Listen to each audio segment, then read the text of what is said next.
की सभ्यता में दीपांकर बुद्ध की खोज।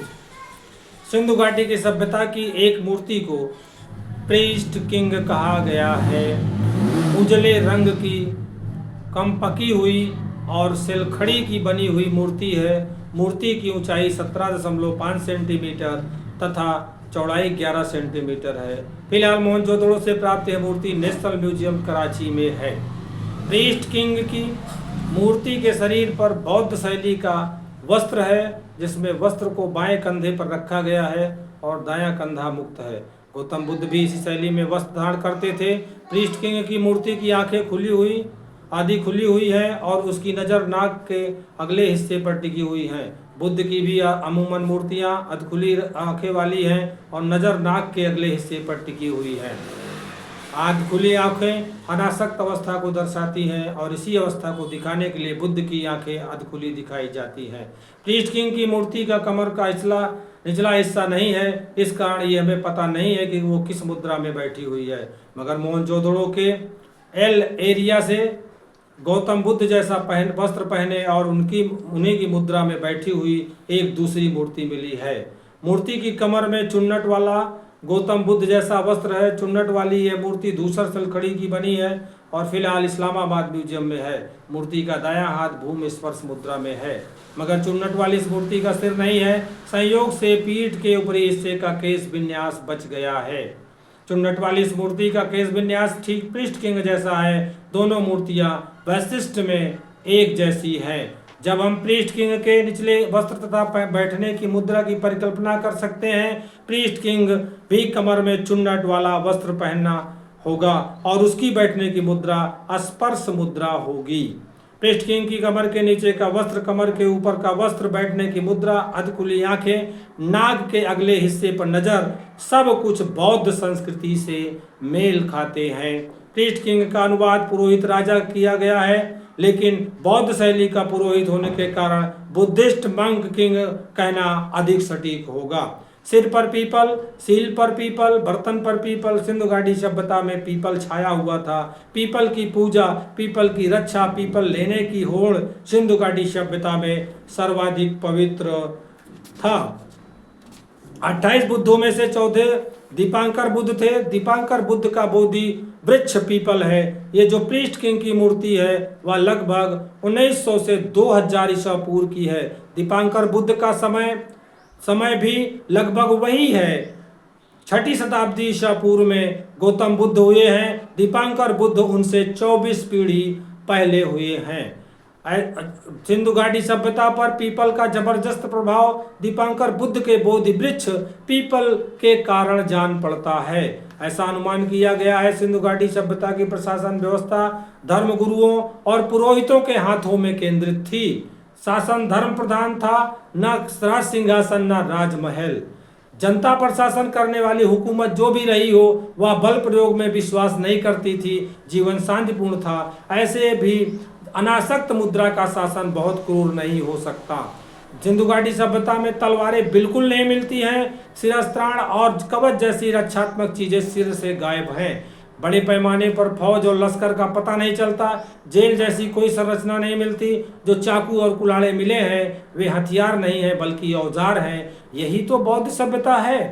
इटली और जर्मनी के दो विख्यात पुरातात्विकों की रिसर्च अमेरिका की साइंस पत्रिका में छपी है कि मोहनजोदड़ो का स्तूप 2100 ईसा पूर्व का है। भारत के इतिहासकार इसे कुषाण काल का मानते हैं। एक तरफ ये बताते हैं मोहनजोदड़ो 1500 ईसा पूर्व से पहले मटिया मेट हो चुका था और दूसरी तरफ कुषाण काल में वहां एक स्तूप भी बनवा देते हैं। है ना कमाल की बात। सिंधु घाटी सभ्यता में स्तूप था और सिंधु घाटी सभ्यता प्राग बौद्ध सभ्यता थी।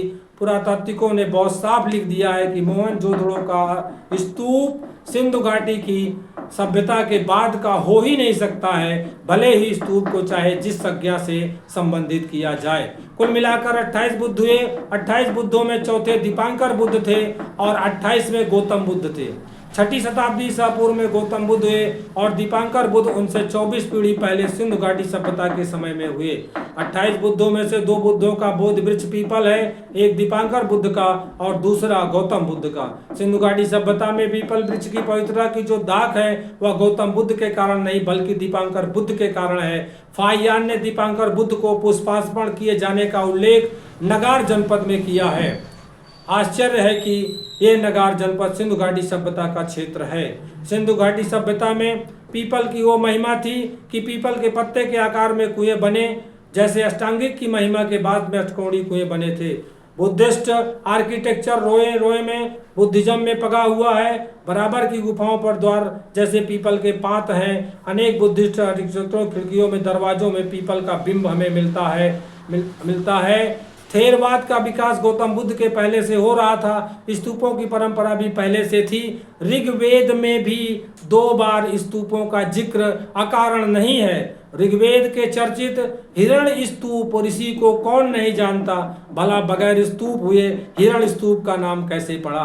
कोई भी फिलॉसफी निरंतर विकास की प्रक्रिया है। बुद्धिस्ट फिलॉसफी भी निरंतर 28 बुद्धों से परिसंशोधित और परिष्कृत होती है गई है। सिंधु घाटी सभ्यता की बुद्धिस्ट फिलॉसफी में बलि प्रथा थी।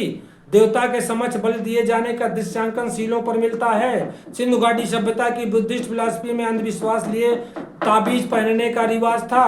पृष्ठ किंग के दाएं हाथ में ताबीज है। सिंधु घाटी सभ्यता में पुनर्जन्म पर विश्वास करने की प्रथा थी। इसी लिए मृतात्मा को दाना पानी देने के लिए सर्कुलर स्तूपों के बीच में छेद है।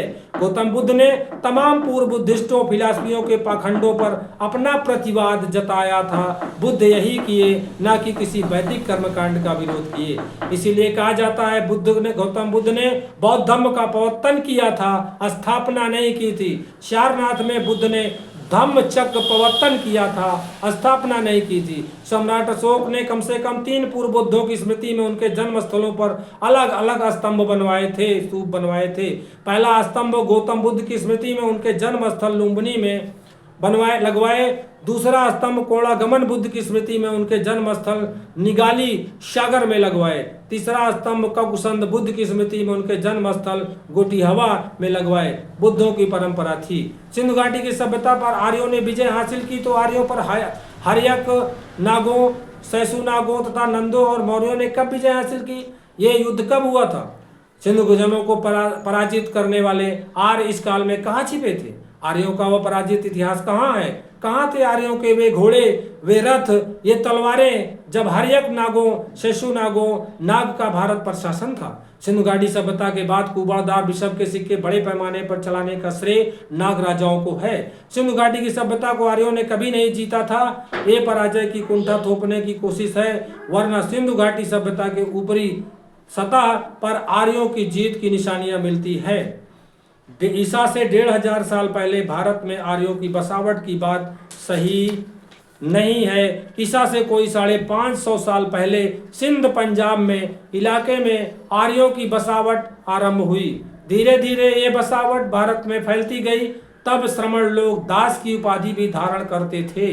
भरहुत और सांची के स्तूपों पर दास उपाधि धारक अनेक बौद्धों के नाम अभिलेखित हैं।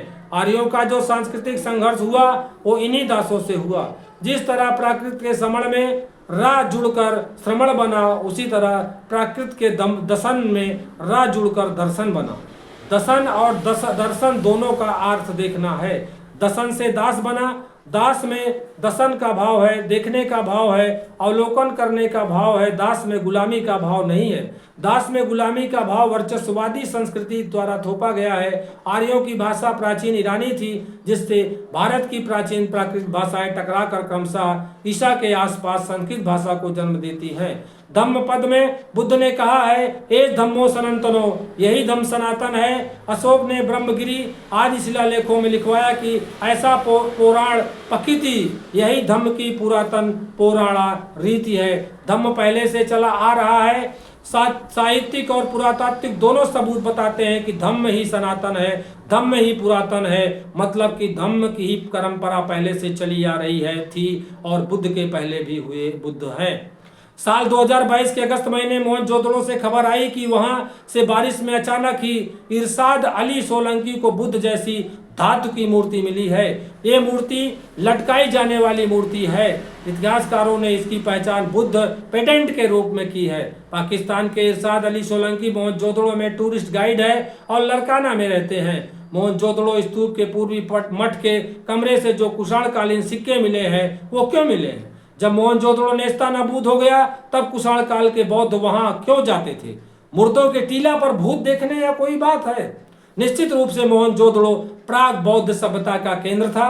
बाद के बौद्धों का भी यहाँ से जुड़ाव था। इसीलिए मोहनजोदड़ो से स्तूप, बुद्ध की मूर्ति और कुषाणकालीन सिक्के मिले हैं। Ram Vishal Paswan, Kaushambi, Uttar Pradesh, Bharat. Dhammasheel Bharat YouTube channel like और सब्सक्राइब करें और अधिक आगे का वीडियो देखने के लिए बहुत बहुत धन्यवाद।